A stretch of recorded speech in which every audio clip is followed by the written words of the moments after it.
Puji nama Tuhan, Bapak Ibu, Saudaraku yang diberkati Tuhan. Sukacita untuk kita semua, berapa banyak yang pada pagi hari ini hadir untuk memuji dan memuliakan Tuhan. Boleh lambaikan tangannya. Haleluya. Mari kita satukan hati kita.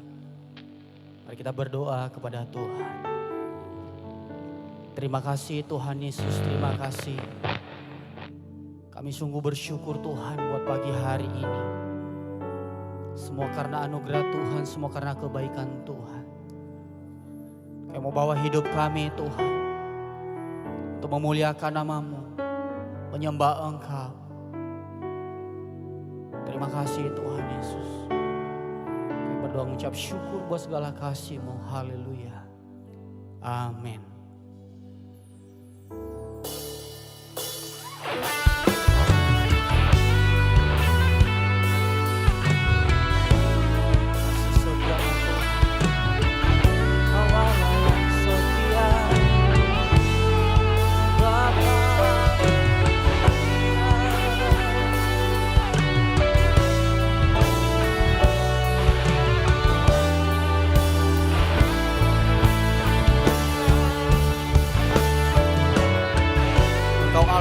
Setia, Kau Bapa yang mulia Tuhan.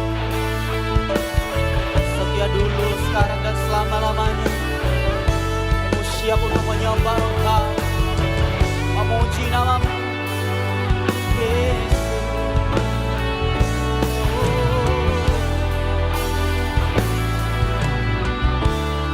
Sama-sama aku puji ini bagi Tuhan.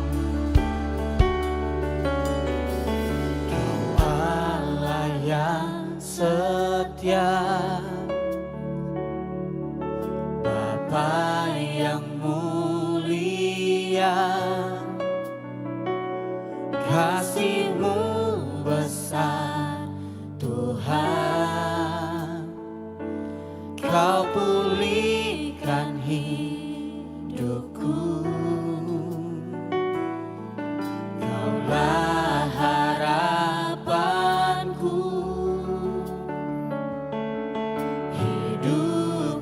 Dalam-Mu, terima kasih Tuhan. Kau selamatkan hidupku, dengan apa kan ku balas segala kebaikan-Mu.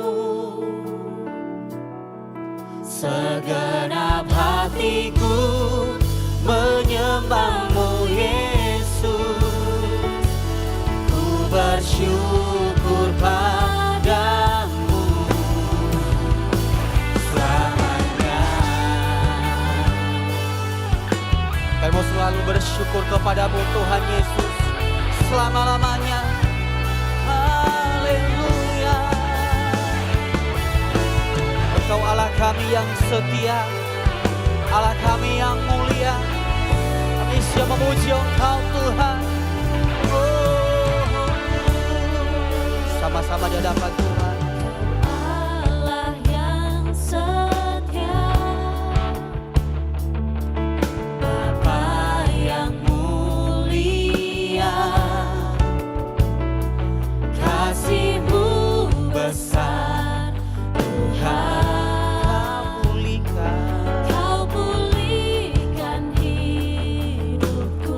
Engkaulah harapan setiap kami Tuhan. Kaulah harapanku, hidupku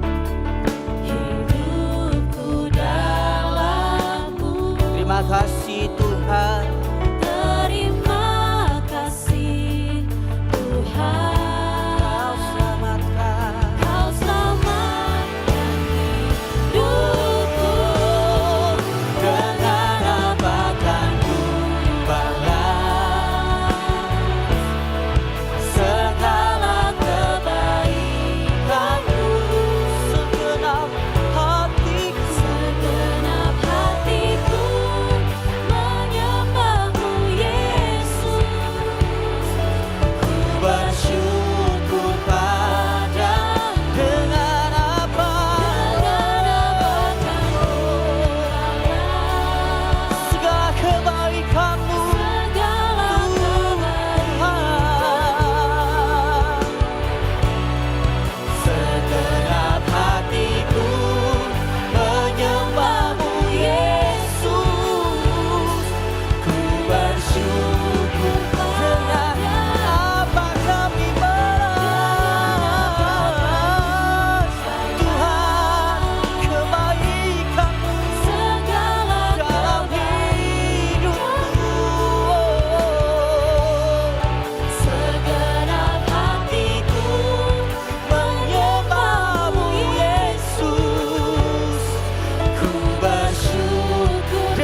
kebaikan-Mu dalam hidup kami Tuhan. Selain bersyukur, bersujud menyembah Engkau, selain bersujud memuliakan nama-Mu, selain bersujud menyembah Engkau Raja di atas segala raja, selain mengaku bahwa Engkau Yesus satu-satunya kehidupan kami, bahwa Engkau Yesus satu-satunya jalan bagi kami, bahwa Engkau Yesus keselamatan kami. Haleluya. Oh, terima kasih Tuhan. Kami sungguh bersyukur Tuhan, telah kami mengalami kebaikan Tuhan, mengalami hadirat Tuhan, mengalami lawatan Tuhan. Tercurahlah kuasa-Mu atas setiap kami, Yesus. Haleluya, haleluya. Dan segala kemuliaan hanya kepada-Mu Tuhan. Semoga Kau yang ditinggikan, dimuliakan di tempat ini. Haleluya. Oh Tuhan, terima kasih. Terima kasih Yesus, terima kasih. Kami bersyukur dan menyembah-Mu. Oh, mulia nama-Mu. Engkau ditinggikan, Engkau diagungkan selama-lamanya. Haleluya, haleluya. Terima kasih Tuhan, terima kasih Yesus. Haleluya,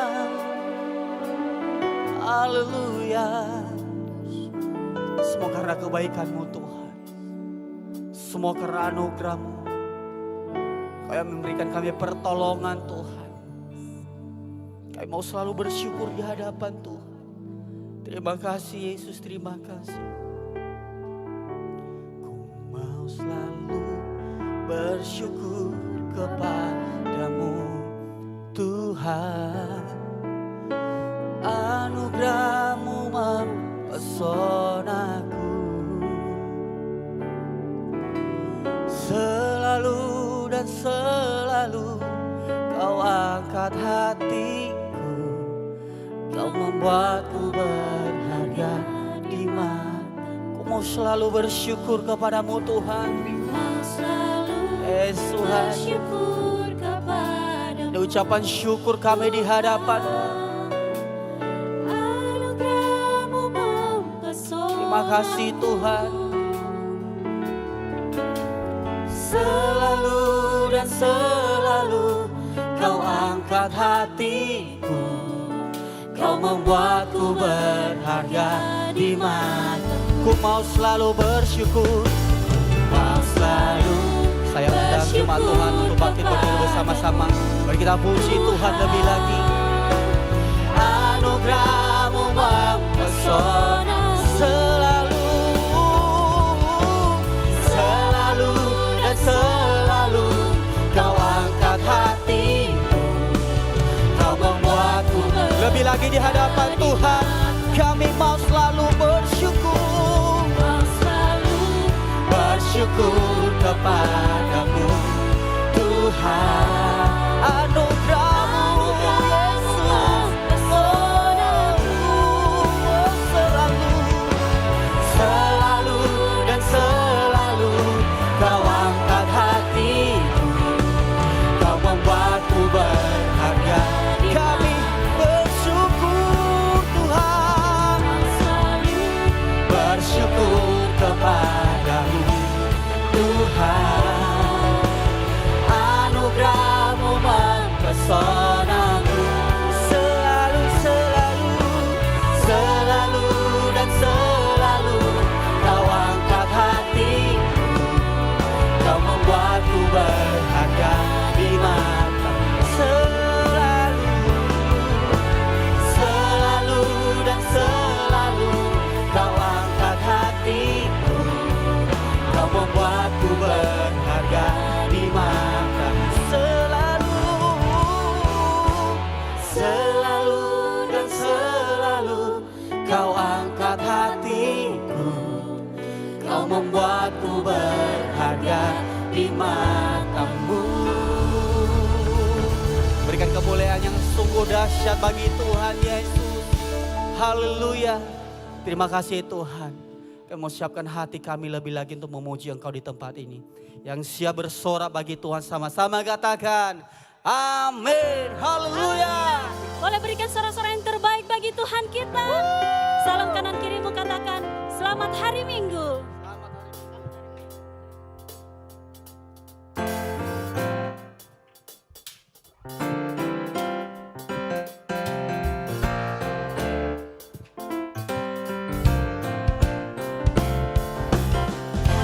Satu penuh kasih, dua penuh hikmat, tiga penuh kuasa. Kau mulia, Kau ada waktu suka, ada waktu duka. Kau setia dan selalu bersamaku. Kau membuatku tersenyum, membuatku tertawa, membuatku bahagia. Yesus, Kaulah sahabat, selalu hadir setiap saat. Hatiku bergembira bersamamu Yesusku. Kanan kiri ke depan, mari semua bergoyang. Menari bergembira, sukacitaku dalam Kristus. Kau satu penuh kasih, dua penuh hikmat, tiga penuh kuasa. Kau mulia, Kau ada waktu suka, ada waktu duka. Kau setia dan selalu bersamaku. Kau membuatku tersenyum, membuatku tertawa, membuatku bahagia. Sama katakan, Yesus, Kaulah sahabat, selalu hadir setiap saat. Hatiku bergembira bersamamu Yesusku. Kanan kiri ke depan, mari semua bergoyang. Menari bergembira, sukacitaku dalam Kristus. Haleluya. Sebab sukacita kita hanya di dalam Tuhan. Amin.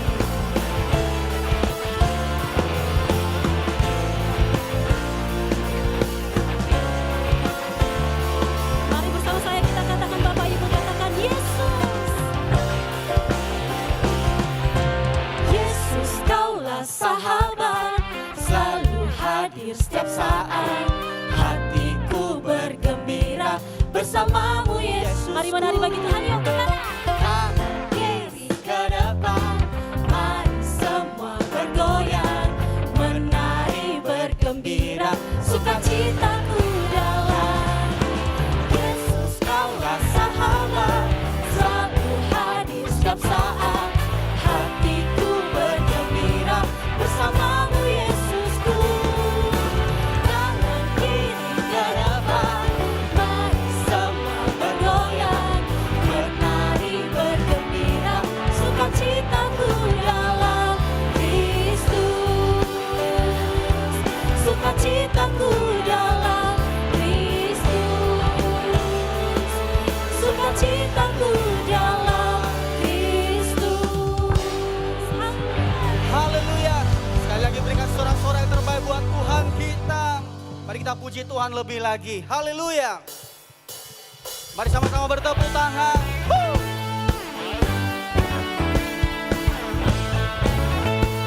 Langit dan bumi pujilah Tuhan.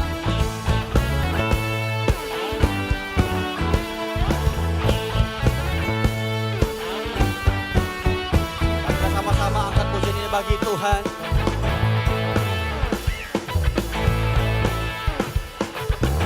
Sama-sama.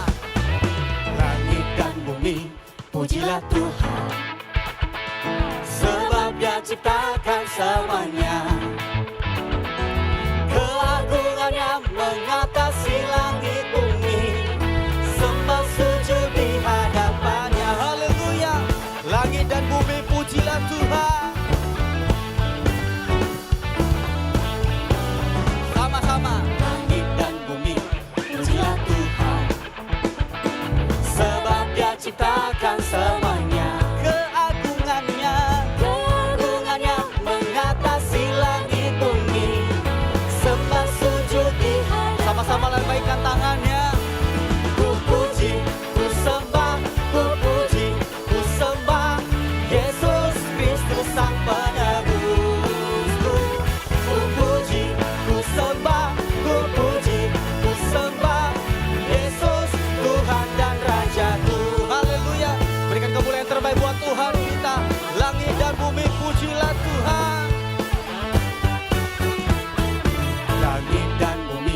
Sebab Dia ciptakan semuanya. Sebab Dia ciptakan Haleluya. semuanya. Keagungannya mengatasi langit bumi. Sembah sujud di hadapan. Ku puji, ku sembah. Ku puji, ku sembah.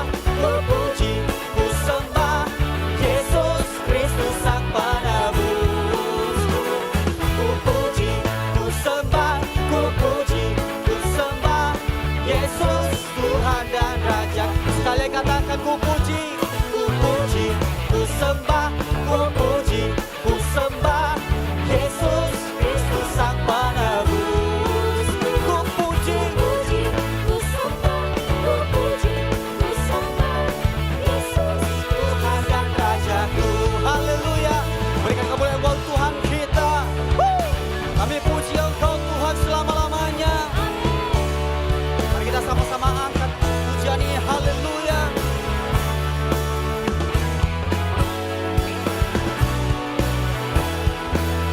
Haleluya. Haleluya. Amin. Haleluya. Amin. Haleluya. Amin. Haleluya. Lebih lagi di hadapan Tuhan katakan haleluya. Amin. Haleluya. Haleluya, amin. Haleluya, amin. Haleluya, Haleluya. Haleluya. Amin. Angkat tangannya bagi Tuhan. Amin. Haleluya. Amin. Haleluya. Haleluya. Haleluya. Amin. Haleluya. Amin. Haleluya. Amin. Haleluya. Amin. Haleluya. Haleluya. Amin. Haleluya. Haleluya. Amin.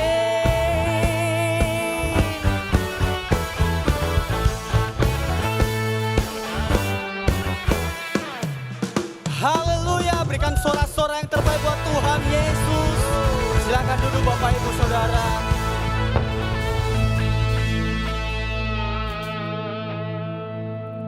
Kini tiba saatnya kita akan mendengarkan firman Tuhan.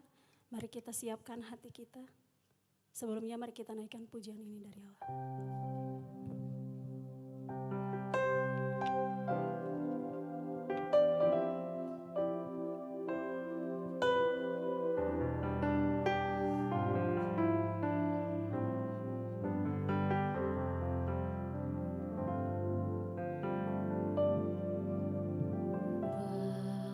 Bapa, Kau setia.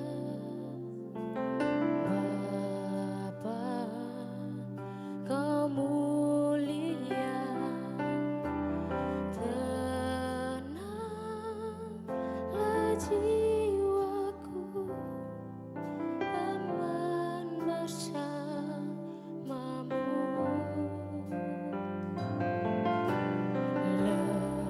Lebih dari harta, Kaulah segalanya.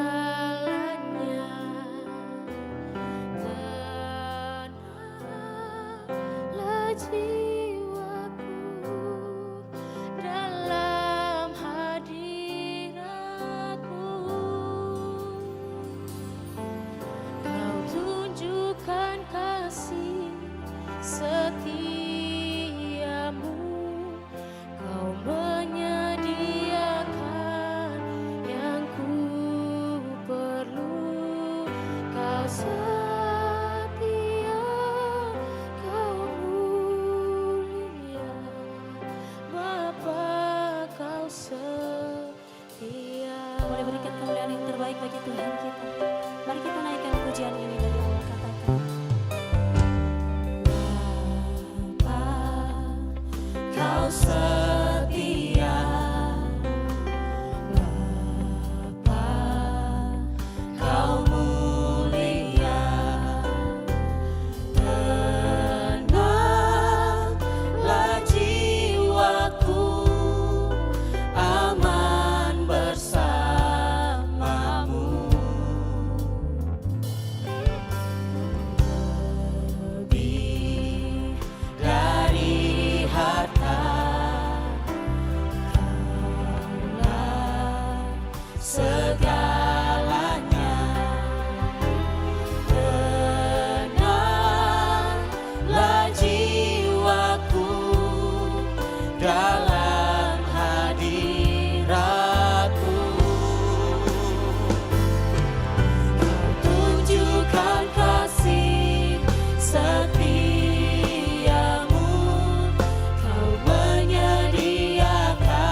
kasih setiamu kami ada sampai saat ini Tuhan.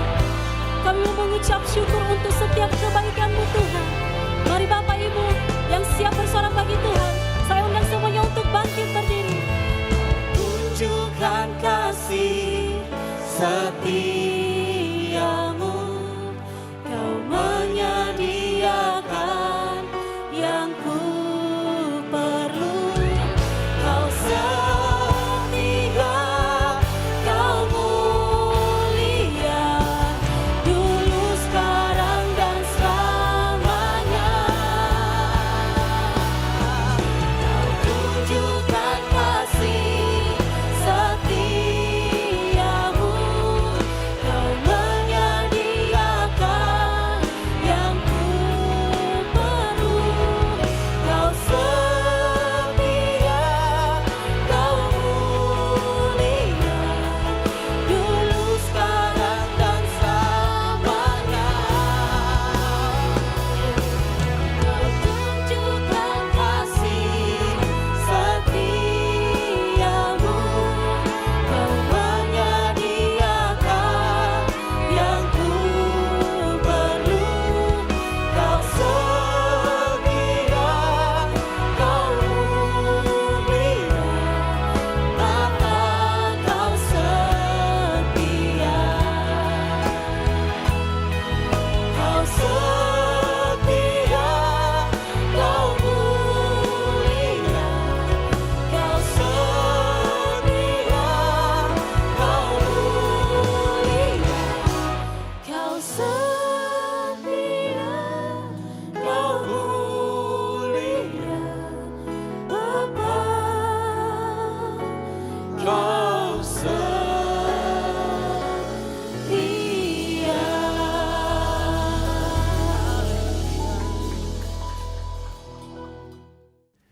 Shalom, selamat berjumpa kembali di dalam kasih Tuhan Yesus Kristus, Bapak Ibu Saudara yang saya kasihi di dalam Dia.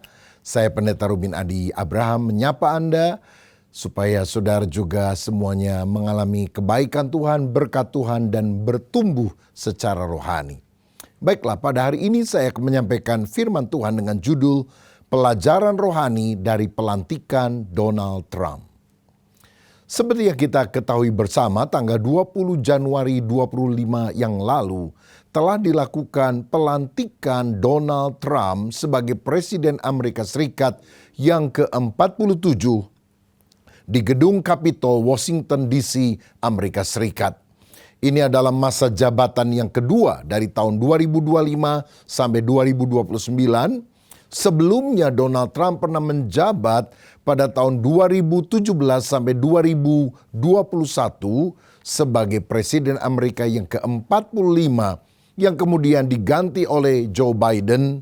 Tapi kali ini dia terpilih kembali pada second term atau masa jabatan yang kedua. Pelantikannya dihadiri oleh banyak pemimpin dunia, para tokoh politik, termasuk juga para tokoh penting dari media teknologi seperti Elon Musk, Mark Zuckerberg, lalu CEO dari TikTok, Amazon, Google, dan lain-lain. Dari Indonesia saya mendengar Bapak Luhut Binsar Panjaitan menjadi utusan resmi dari Presiden Prabowo untuk hadir, dan juga seorang pengusaha Indonesia yaitu Bapak Haritanu Sudipyo yang juga seringkali melakukan kerjasama bisnis dengan Donald Trump. Saudara, doa pada pelantikan itu dipanjatkan antara lain oleh Dr. Franklin Graham yang adalah anak daripada seorang pendeta yang sangat ternama di abad 20 yaitu Dr. Billy Graham almarhum. Nah, saudara-saudara, kenapa saya membahas tentang hal ini? Bukan karena saya pro Trump, saya juga tidak memilih dia karena saya memang bukan warga negara Amerika Serikat yang punya hak pilih.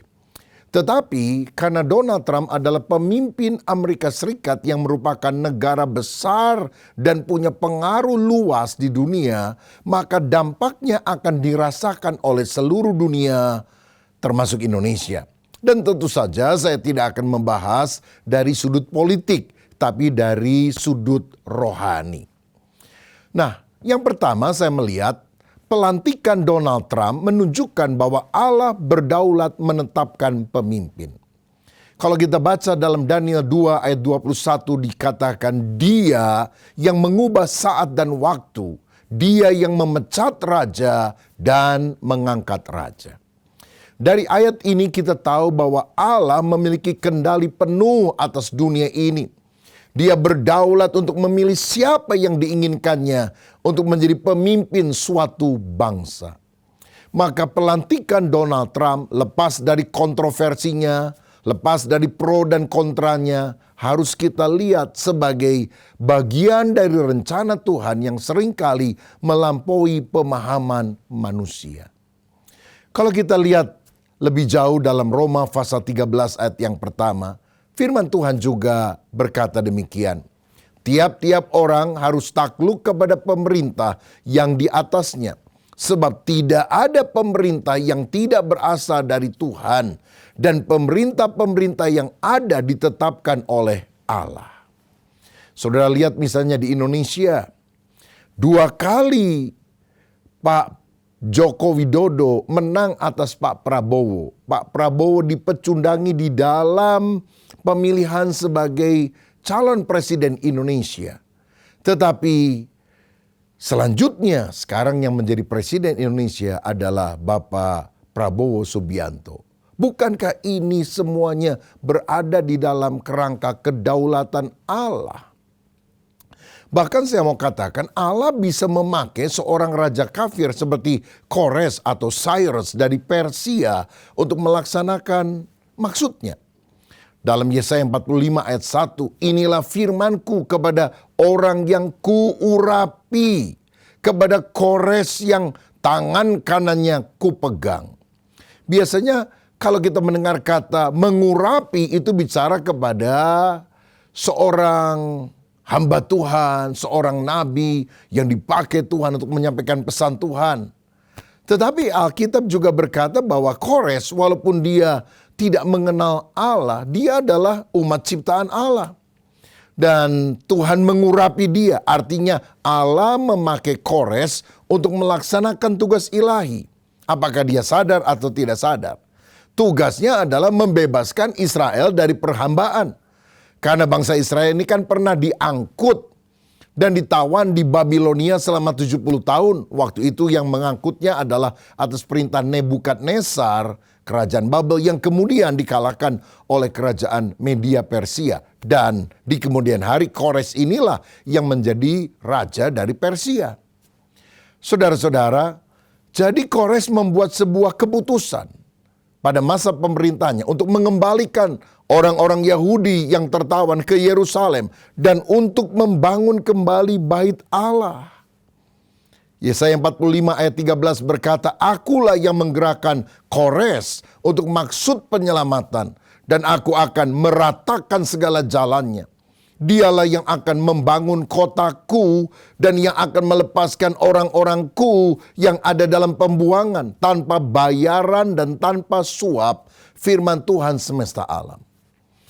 Jangan heran kalau orang-orang yang belum percaya kepada Kristus, Tuhan bisa pakai untuk menjadi alat Allah. Misalnya, ketika saudara sulit membangun gereja dengan izin resmi, ada orang-orang bahkan non-Kristen yang saudara tidak pernah pikir dia akan menjadi alat Tuhan sampai izin gerejanya saudara dapatkan. Apakah ini mustahil bagi Tuhan? Tidak. Allah telah melakukan di dalam rancangannya, di dalam sejarah umat manusia. Bahkan Kores yang adalah raja kafir dipakai untuk melakukan mandat ilahi. Amsal 21 ayat pertama berkata, hati raja seperti batang air di dalam tangan Tuhan. Dialirkannya kemana saja ia ingini. Jadi Tuhan yang mengarahkan langkah kehidupan seorang termasuk pemimpin bangsa-bangsa. Dari sini saya juga percaya secara luas bahwa promosi itu berasal dari Tuhan. Misalnya Yusuf yang pernah 13 tahun di penjara, jadi budak di Mesir, saudara-saudara. Tapi kemudian ketika dia mengartikan mimpi Raja Firaun, dia diangkat, dilantik menjadi raja muda yang mengatur seluruh perbendaraan istana dan mengatur supaya di Mesir jangan terjadi kelaparan setelah 7 tahun masa kelimpahan dan disusul dengan 7 tahun masa kelaparan. Bukankah Tuhan bisa mempromosikan dari penjara jadi pejabat istana? Sayangnya di Indonesia banyak orang dari pejabat masuk penjara, ditangkap KPK. Tapi orang yang berkenan kepada Tuhan, seterpuruk apapun keadaannya, kalau dia mengandalkan Tuhan, Tuhan promosikan. Itu sebabnya, saudara sekalian, kalau engkau bekerja di sebuah perusahaan, di sebuah tempat, bekerja dengan baik, takut akan Tuhan, berprestasi, dan selalu meminta anugerah Tuhan, sebab Tuhan bisa membalikkan keadaan. Tuhan yang mengangkat, Tuhan yang menurunkan. Saudara sekalian, satu kali ada CEO dari sebuah perusahaan besar yang memanggil para direktur yang ada di bawahnya dan dia berkata, karena saya sudah lanjut usia, saya akan menyerahkan jabatan ini supaya perusahaan ini bisa running well, dipimpin oleh salah seorang yang hebat dari kalian. Nah, tetapi saya ingin memberikan ujian bagi kalian. Saya akan memilih salah satu yang saya anggap berhasil. Karena merawat sebuah perusahaan itu ibarat orang merawat sebuah tanaman dalam sebuah pot. Maka saya akan bagikan pot kepada Anda masing-masing. Di dalamnya sudah ada bibit yang saya tanam di situ. Kalian pelihara dengan baik, terserah kasih pupuk, kalian bisa kasih air dan sebagainya. 3 bulan kemudian bawa ke kantor ini dan saya ingin lihat mana yang berbunga paling bagus. Saudara-saudara, beberapa orang menerima hal tersebut dan 3 bulan kemudian CEO memanggil lagi dan mereka semuanya bawa pot bunga itu masing-masing dengan bunga-bunga indah yang telah tumbuh. Hanya 1 orang, saudara, dari direktur itu yang bawa pot ada isinya tanah tapi tidak ada bunganya. Lalu kemudian CEO bertanya, bagaimana? Setelah 3 bulan, oh kami semuanya merawat dan lihatlah. Ini semuanya tumbuh, bunga yang bagus dan sebagainya. Jadi kami siap dipercaya untuk mengembangkan perusahaan ini. Lalu CEO tanya, kenapa kamu satu-satunya orang yang tidak ada bunga di dalam pot yang saya berikan kepadamu 3 bulan yang lalu?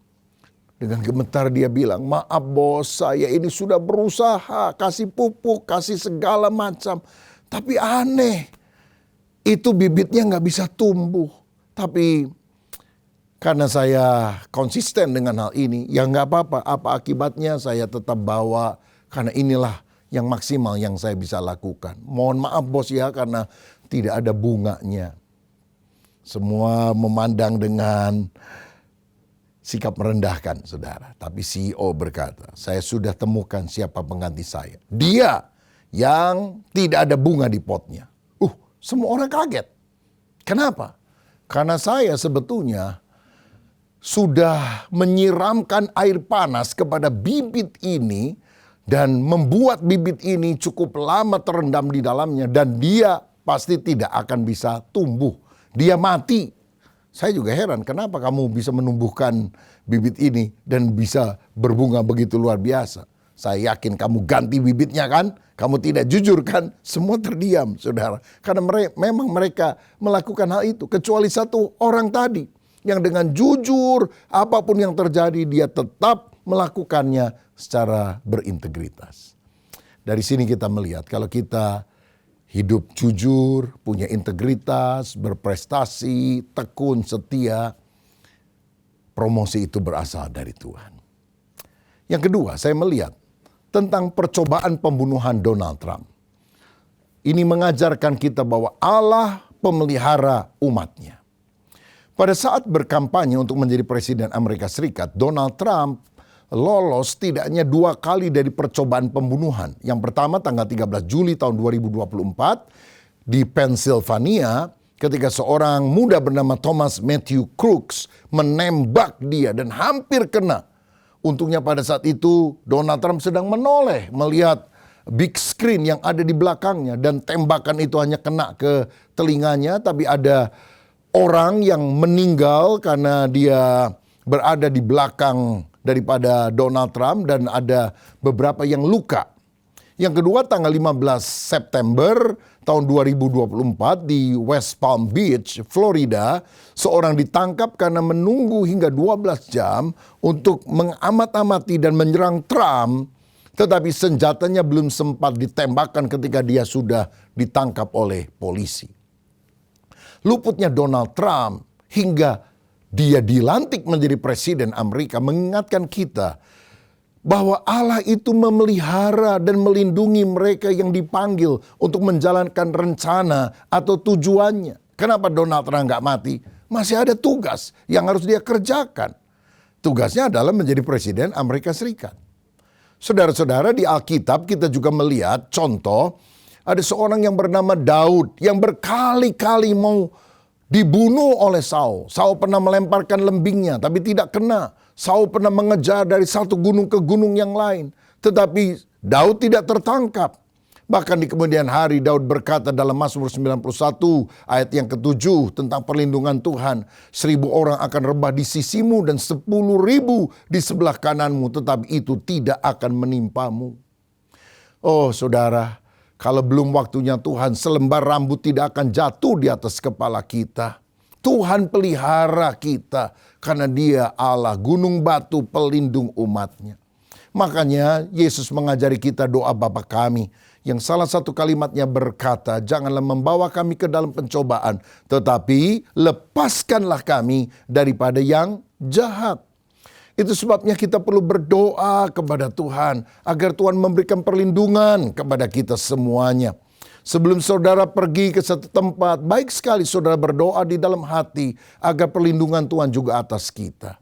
Saya pernah saudara-saudara dalam perjalanan pelayanan dengan supir yang mengemudikan mobil tiba-tiba hampir bertabrakan dengan kendaraan yang ada di depan lalu direm dan karena saking mendadak itu mobil saya tuh berputar 360 derajat. Waduh, saya udah teriak Yesus.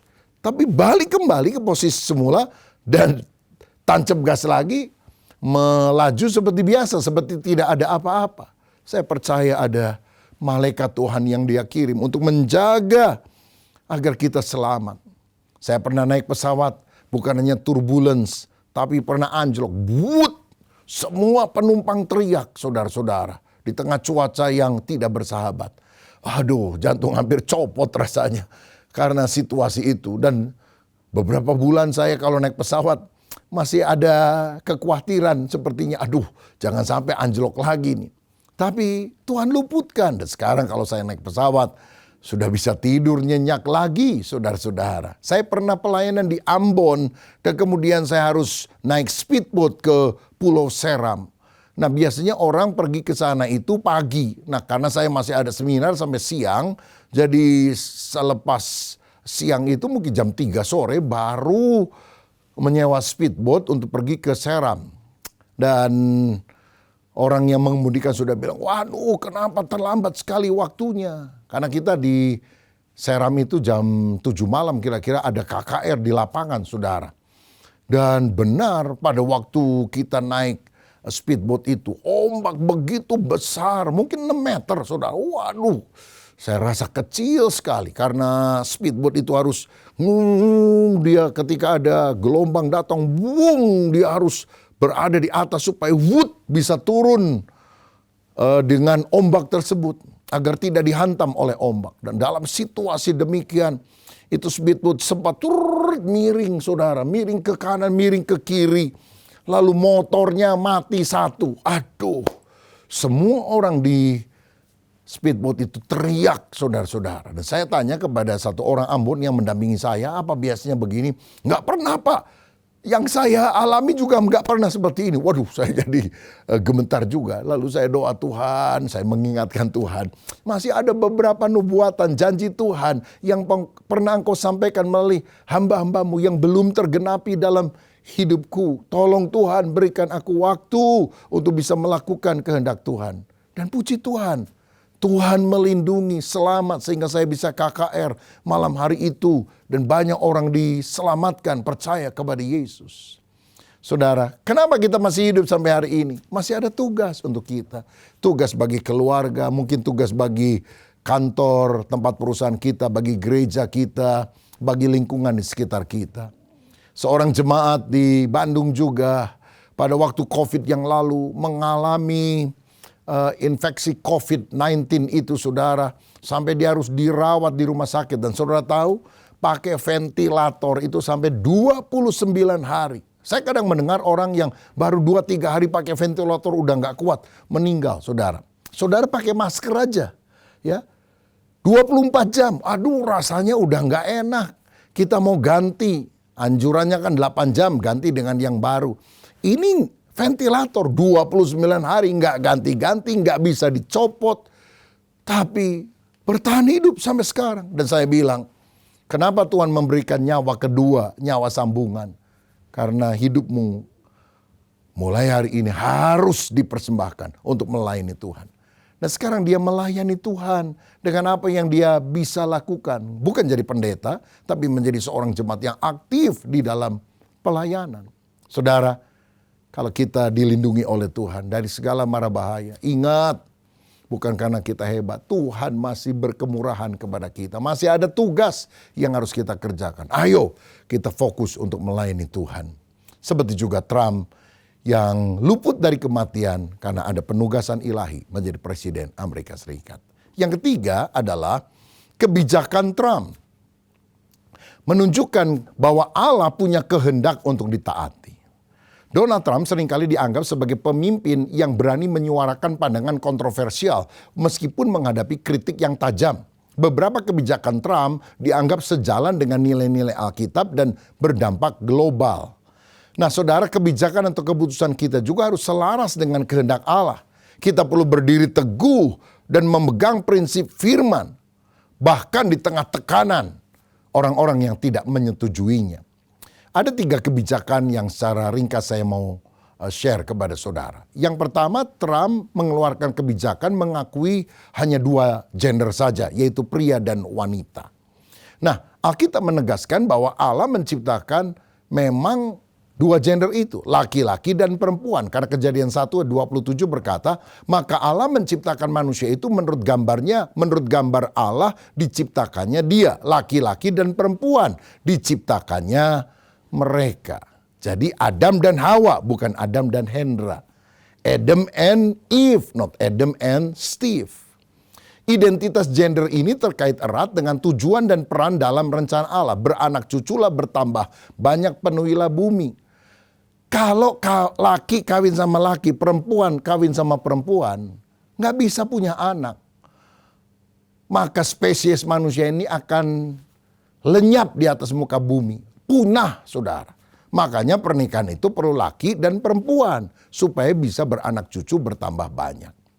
Nah, sayang sekali ada banyak negara-negara yang menolak prinsip Alkitab ini. Bahkan yang terbaru 23 Januari 2025 yang lalu, Thailand menjadi negara yang pertama di ASEAN yang meresmikan pernikahan sejenis. Saudara, sebelumnya adalah Taiwan di Asia, kemudian juga Nepal, sekarang Thailand. Nah, pandangan Donald Trump ini menegakkan kembali nilai tradisional yang telah ditolak oleh pemerintahan sebelumnya. Dia hanya menyebutkan laki dan perempuan. Dan ini tentu menimbulkan keresahan karena dari tentara Amerika Serikat saja di Tenggarai kira-kira ada 15.000 orang itu LGBT, saudara. Apakah mereka akan diberhentikan? Yaitu masuk ranah politik, saya tidak membahas tentunya. Nah, tetapi kita juga harus merespon isu ini dengan kasih dan hikmat. Bukan hanya dengan debat atau konfrontasi bahkan. Karena kita juga melihat ada banyak orang-orang yang kemudian punya kelainan jadi laki, mau seperti perempuan, perempuan mau seperti laki, bahkan mau mengubah jenis kelamin. Karena mungkin mereka dulu adalah korban pelecehan seksual oleh sesama jenis yang akhirnya menyebabkan kondisi mereka seperti ini. Atau ada salah didik dalam keluarga. Ada orang tua yang punya anak, laki, dia ingin anak berikutnya adalah perempuan, ternyata laki-laki. Lalu dari sejak kecil dikasih baju perempuan, diajak ngomong seperti perempuan, dikasih boneka dan sebagainya. Dan bukankah ini adalah salah didik di dalam keluarga? Nah saudara-saudara, kita harus belajar merangkul, mengasihi mereka supaya mereka mengerti rencana Allah dalam kehidupan ini. Bahwa mereka diciptakan sebagai laki-laki atau wanita. Tapi kita tidak boleh menghajar mereka bahkan dengan ayat-ayat yang keras atau dengan kutukan Tuhan dan sebagainya. Kita harus menerima kita. Tapi ingat, acceptance is not approval. Penerimaan bukan persetujuan. Sebab di dalam 1 Korintus 6 ayat 9 dan selanjutnya dikatakan, jangan sesat, orang cabul, penyembah berhala, orang berzina, banci, yaitu pria yang kewanita-wanitaan, orang pemburit, homoseksual, orang yang melakukan hubungan seks melalui dubur, itu pemburit, pencuri, orang kikir, pemabuk, pemfitnah, dan penipu tidak akan mendapat bagian dalam kerajaan Allah. Jadi ayat Alkitab jelas sikap Allah tentang hal ini. Tapi ayat 11 memberikan pengharapan. Dan beberapa orang di antara kamu, demikianlah dahulu, tetapi kamu telah dirimu disucikan, kamu telah dikuduskan, kamu telah dibenarkan dalam nama Tuhan Yesus Kristus dan dalam roh Allah. Walaupun dulu seperti itu, ketika kita bertobat percaya kepada Yesus, Roh Kudus mengubah hidup kita. Firman Allah yang kita terima setiap hari yang kita taati, itu akan mentransformasikan hidup kita sesuai dengan rencana Allah. Bukankah ini kabar baik Injil yang harus kita bagikan kepada orang-orang yang juga mengalami pergumulan dalam masalah homoseksual ini? Kalau orang yang heteroseksual, dia digoda, misalnya menyukai istri orang dan sebagainya, itu dosa. Jadi jangan kita pikir, homoseksual dosa, heteroseksual tidak dosa kalau dia melakukan perselingkuhan. Tidak demikian. Kita semua punya pergumulan, tapi biarlah kita tetap taat kepada firman. Yang kedua, kebijakan Trump adalah kebijakan pro-life, pro-kehidupan. Trump mendukung gerakan anti-aborsi. Dari sini kita juga harus berkaca dari firman Tuhan, bahwa hidup adalah anugerah Allah yang harus dihargai. Tuhanlah sang sumber hidup, Dia pemberi kehidupan. Sehingga janin adalah makhluk hidup yang memiliki jiwa atau nyawa. Dalam Mazmur 139 ayat 13 dan selanjutnya, firman Tuhan berkata, sebab engkaulah yang membentuk buah pinggangku, menenun aku dalam kandungan ibuku. Aku bersyukur kepadamu oleh karena kejadianku dahsyat dan ajaib. Ajaib yang apa yang kau buat dan jiwaku benar-benar menyadarinya. Tulang-tulangku tidak terlindung bagimu ketika aku dijadikan di tempat yang tersembunyi dan aku direkam di bagian-bagian bumi yang paling bawah. Ayat 16, matamu melihat selagi aku bakal anak atau janin. Dan dalam kitabmu semuanya tertulis hari-hari yang akan dibentuk sebelum ada satupun daripadanya. Dari ayat ini dengan jelas kita melihat Tuhan yang menenun dan Tuhan sudah melihat kita selagi kita masih janin atau bakal anak. Berarti sudah ada kehidupan dari saat pembuahan ketika sperma bertemu dengan sel telur. Itu bukan hanya segumpal daging yang tak bernyawa hingga sekian bulan baru kemudian mendapatkan kehidupan dari Allah.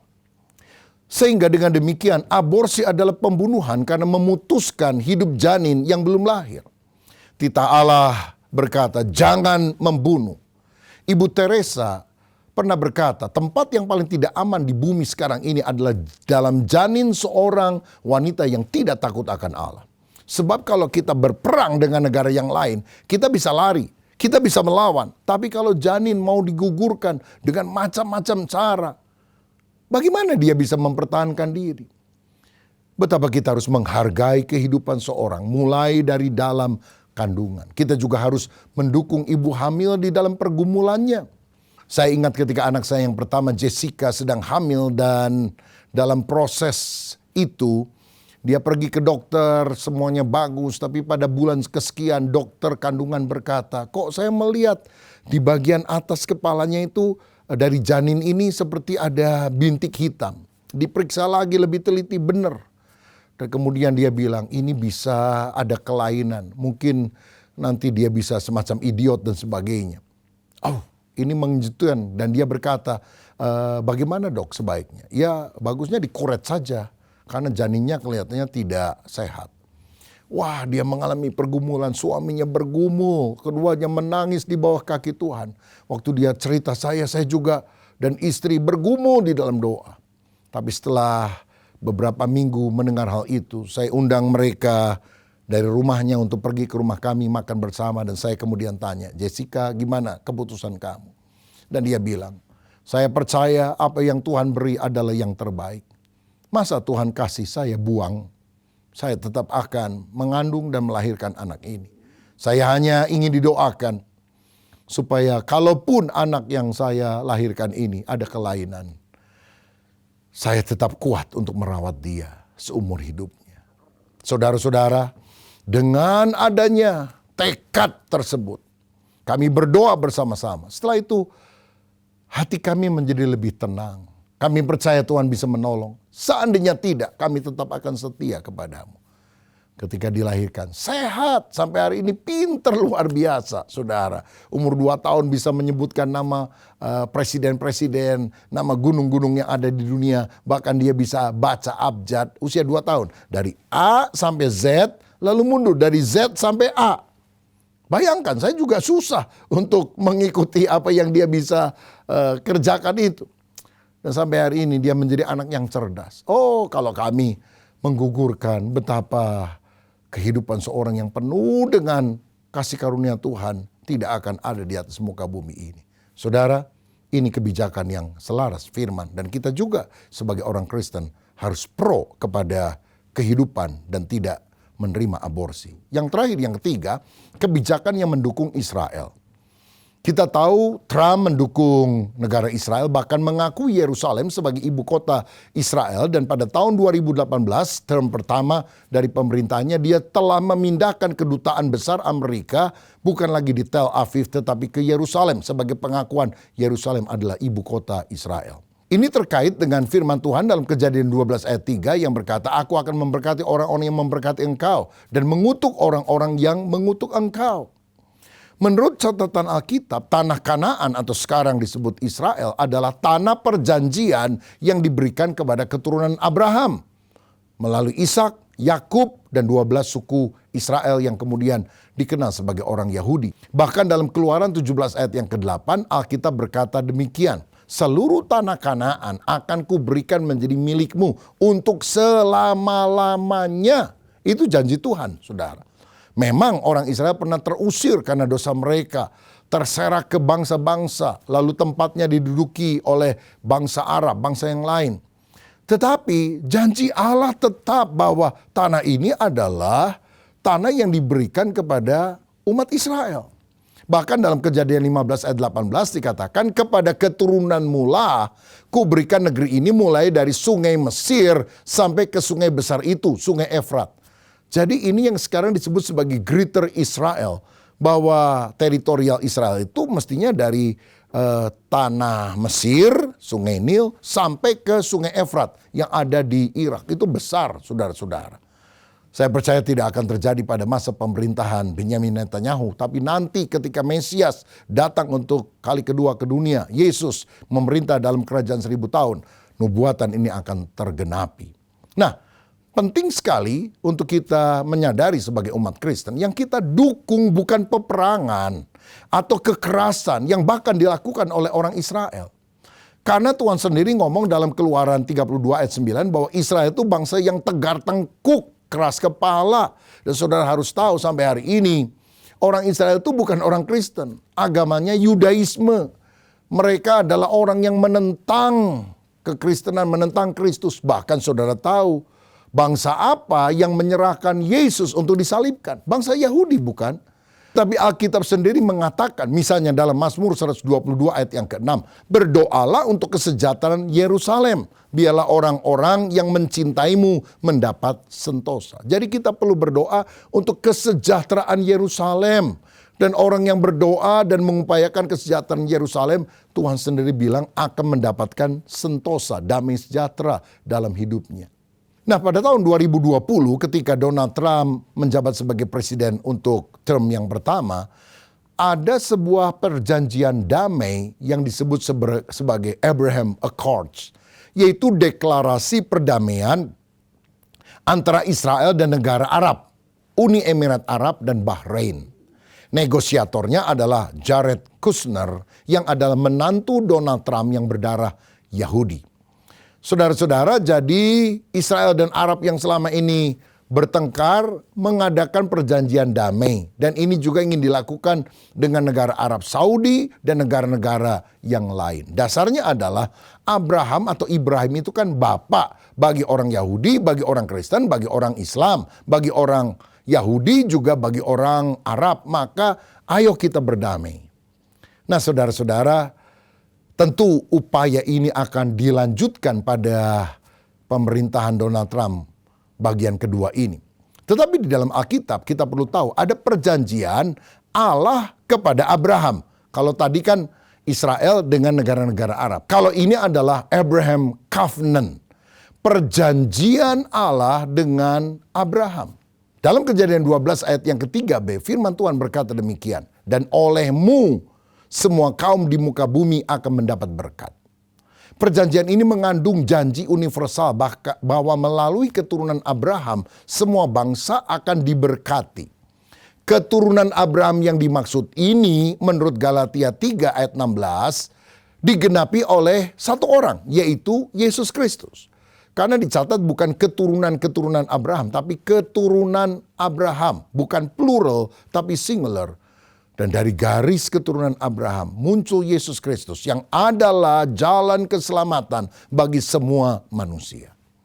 Saudara, konflik di Timur Tengah termasuk antara Israel dan bangsa-bangsa Arab seringkali dikaitkan dengan klaim atas janji Allah kepada Abraham. Namun Yesus datang untuk memperdamaikan semua bangsa, baik Yahudi maupun non-Yahudi, menurut Efesus 2 ayat 14-18. Rencana Allah yang mempersatukan bangsa-bangsa di dalam Kristus bukan hanya pada dimensi politik yang dilakukan oleh negara-negara dan pemimpin-pemimpin dunia. Tapi ini adalah panggilan rohani bagi gereja. Supaya orang berdamai terutama dengan Allah melalui keturunan Abraham, yaitu Yesus Kristus.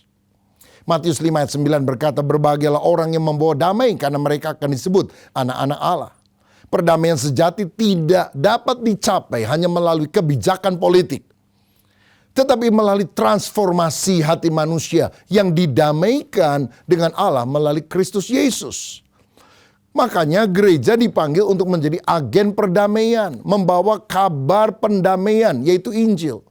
Baik secara lokal maupun global dengan menunjukkan kasih Kristus kepada semua pihak yang terlibat dalam konflik. Makanya harus dimulai dari kita. Kita harus berdamai dengan semua orang mulai dari keluarga dan kita juga mau menjadi juru damai. Seperti seorang datang kepada Ibu Teresa dari Kalkuta, India dan berkata, bagaimana caranya supaya dunia berdamai? Dia bilang, pulang, kasih keluargamu dan dunia akan berdamai. Karena banyak konflik dimulai dari keluarga. Makanya dalam kehidupan kita harus mengutamakan damai. Jangan membangun tembok tapi membangun jembatan. Saya teringat seorang kakak beradik yang bertengkar karena setelah ayahnya meninggal dan mewariskan kepada mereka sebidang tanah yang luas di mana mereka tinggal, satu rumah di sebelah kiri, satu rumah di sebelah kanan. Tapi satu kali karena konflik si adik membuat pagar sepinggang sehingga si kakak tidak bisa lewat ke rumahnya. Wah, kakaknya jengkel sekali. Satu kali ada tukang kayu datang kepada si kakak dan bilang, apakah ada pekerjaan saya tukang kayu? Dia bilang, boleh. Saya kasih uang buat kamu, beli kayu yang ada, bikin pagar 3 meter. Adik saya bikin seperti ini, sepinggang. Tapi kamu bikin 3 meter, supaya dia juga tahu, aku gak suka ketemu lagi sama dia. Tapi saya akan pergi ke luar negeri nih 1 bulan. Maka udah uangnya ini untuk beli bahan-bahan, nanti kalau saya pulang, saya akan kasih ongkos honor buat kamu. Saudara, ketika si kakak pergi ke luar negeri, tukang kayu bekerja dan waktu dia pulang dia kaget. Karena dia tidak lihat pagar 3 meter dari kayu. Tapi jembatan kayu yang menghubungkan rumah daripada si kakak dengan rumah si adik. Dan ketika dia mau marah, si tukang kayu berkata, tunggu dulu pak, kalau bapak gak suka nanti saya ganti. Gak usah bayar lagi. Tapi ayo kita coba naik dulu ke tangga ini. Jadi waktu mereka mulai naik ke tangga atau jembatan kayu yang dibangun, si adik melihat, dia lari, dia bilang, "Kakak, selamat datang kembali ke Indonesia. Mohon maaf, aku selama ini membuat pagar, tapi hatimu begitu mulia. Engkau membangun jembatan supaya engkau bisa menjumpai aku. Dan waktu engkau pulang dari luar negeri, engkau nggak masuk rumahmu dulu, engkau malah menjumpai aku." Si kakak kaget karena bukan itu maksudnya. Tapi si tukang kayu bilang, "Bener deh, karena kakakmu ini luar biasa baik. Ayo kita berdamai." Maka kakak dan adik berangkul-rangkulan dan tersenyumlah tukang kayu itu. Saudara, Tuhan ingin agar kita menjadi tukang kayu yang bukan membangun pagar tinggi, tapi membangun jembatan. Sehingga relasi yang selama ini terputus menjadi tersambung kembali. Dan bukankah itu tugas kita, mendamaikan orang yang belum percaya dengan Allah melalui Kristus. Dan biarlah kita juga mendamaikan satu dengan yang lain. Saya berdoa supaya pelajaran rohani dari peristiwa pelantikan Donald Trump, lepasnya dari percobaan pembunuhan dan kebijakan yang diambil, itu sungguh-sungguh bisa bermanfaat bagi kita. Sekali lagi, kita bukan pendukung Donald Trump karena dia adalah orang yang tidak sempurna saja, tentu saja. Dan banyak kebijakannya yang juga barangkali kita sendiri tidak setuju. Tapi setidaknya ada hal-hal yang bisa kita petik dari peristiwa ini. Bahwa Allah yang berdaulat punya firman yang harus kita taati dalam kehidupan. Mari kita berdoa. Bapa, terima kasih Engkau yang memegang kendali atas bangsa-bangsa, pemimpin-pemimpin dunia. Dan biarlah kami selalu ingat bahwa Tuhan adalah pemimpin kami yang terbesar. Dan kami mau taat kepada kebenaran firman-Mu. Jadikan kami juga orang-orang yang menghargai kehidupan, menghargai janin yang ada, menghargai pernikahan antara pria dan wanita. Kami juga mendoakan damai sejahtera untuk Israel, untuk Yerusalem, supaya ada perdamaian dunia, tapi lebih daripada itu, perdamaian antara manusia dengan Allah, supaya kami tidak binasa masuk neraka, tapi beroleh hidup yang kekal melalui Kristus Yesus. Berkat atas kami dalam nama Yesus. Amin. Besertaku, ku tak mau berjalan, ku perlu Tuhan, pimpin langkahku dengan kasih karunia. Pimpin langkahku setiap waktu, berjalan dalam roh-Mu. Nyatakan Tuhan kemuliaan-Mu, dan berjalanlah denganku. Nyatakan Tuhan, Nyatakan Tuhan kemuliaan-Mu, dan berjalanlah denganku. Nyatakan Tuhan, nyatakan Tuhan kemuliaan-Mu, dan berjalanlah denganku. Biarlah pujian ini menjadi doa pribadi kita di hadapan Tuhan. Biar di sepanjang tahun 2025 ini, biar Tuhan memimpin kita. Lagu ini mengingatkan Musa memerlukan Tuhan agar dia dipimpin oleh Tuhan untuk membawa bangsa Israel masuk tanah Kanaan. Tantangan begitu besar, musuh yang dihadap pun begitu besar. Biar tahun ini juga kita minta Tuhan memimpin kita untuk kita dapat mengatasi segala tekanan hidup. Karena tekanan hidup yang membuat kita kalah, gagal di dalam menerapkan nilai-nilai kesabaran di dalam kehidupan kita. Kesabaran adalah hal yang penting. Kesabaran adalah suatu yang diinginkan Tuhan. Kesabaran adalah tugas daripada kita yang Tuhan beri. Karena ini adalah suatu pintu berkat dicurahkan atas kehidupan kita. Kesabaran juga mengajarkan kita untuk, ini adalah suatu ujian iman yang harus kita menangkan. Karena kesabaran juga yang pada akhirnya akan membawa kita mengalami terobosan dalam hidup, kemenangan dalam hidup, bahkan kesuksesan dalam hidup. Karena kesabaran dalam membangun hubungan sangat diperlukan dalam kehidupan kita, baik dalam keluarga kita, dalam pekerjaan kita, dalam lingkungan dimanapun kita boleh berada, menentukan semuanya ini. Terima kasih Tuhan, kalau kami masih jatuh bangun dalam menjalankan kesabaran, Tuhan beri kami kekuatan biar Roh Kudus memampukan kami agar kesabaran menjadi suatu bagian di dalam perjalanan kehidupan kami di sepanjang tahun ini. Ini doa dan pengharapan kami Tuhan. Kami juga secara khusus berdoa Pak Suryanta yang telah menyampaikan kebenaran firman Tuhan. Biar berkat-Mu juga melimpah turun atas hamba-Mu. Pakai hamba-Mu lebih dahsyat, lebih heran lagi. Biar hamba-Mu juga belum menjadi berkat di tempat di Kedoya, di mana beliau menjadi gembala tempat ini, melayani, membawa jemaat bertumbuh di dalam pengiringan, di dalam pengikutan mereka akan Tuhan, menjadi dewasa iman kepercayaan mereka dan tetap setia.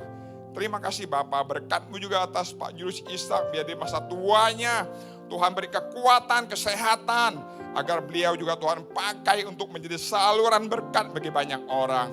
Demikian juga dengan Pak Rubin Adi beserta keluarganya, biar Tuhan juga pakai menjadi tangan kepanjangan Tuhan. Perbesar kapasitas mereka untuk melayani Tuhan agar kehidupan mereka banyak jiwa-jiwa dimenangkan. Banyak gereja-gereja Tuhan di seluruh Indonesia, di Sabang sampai Merauke. Banyak orang boleh mengenal dan datang kepada Tuhan.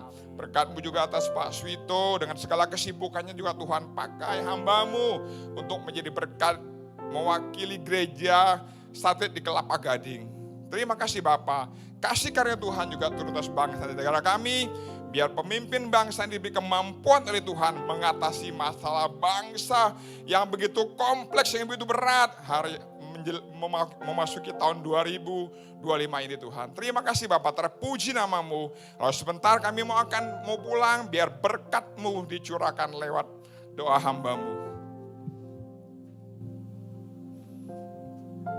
Saudara, angkat tanganmu, angkat hatimu, dan terimalah berkat Tuhan. Biar berkat daripada Allah Bapa, kasih dan keselamatan yang ada di dalam Tuhan Yesus Kristus, persekutuan dan penghiburan dari Roh-Nya yang kudus, biar itu tinggal di dalam hidup saudara dan saya, sehingga memampukan setiap di antara kita boleh berbuah-buah roh di dalam hidup ini secara nyata. Biar berkat ini turun kepada kita sekalian, mulai dari siang hari ini, bahkan sampai selama-lamanya. Yang percaya bersama-sama kita katakan, amin. Tuhan memberkati. Kau Allah yang besar, ajaib dan mulia. Kau Yesus yang selalu membuatku terpesona. Segala pujian bagi-Mu ya Tuhan. Hanya Kau yang layak ku agungkan. Hanya Kau yang layak, hanya Kau yang layak, hanya Kau yang layak ku agungkan.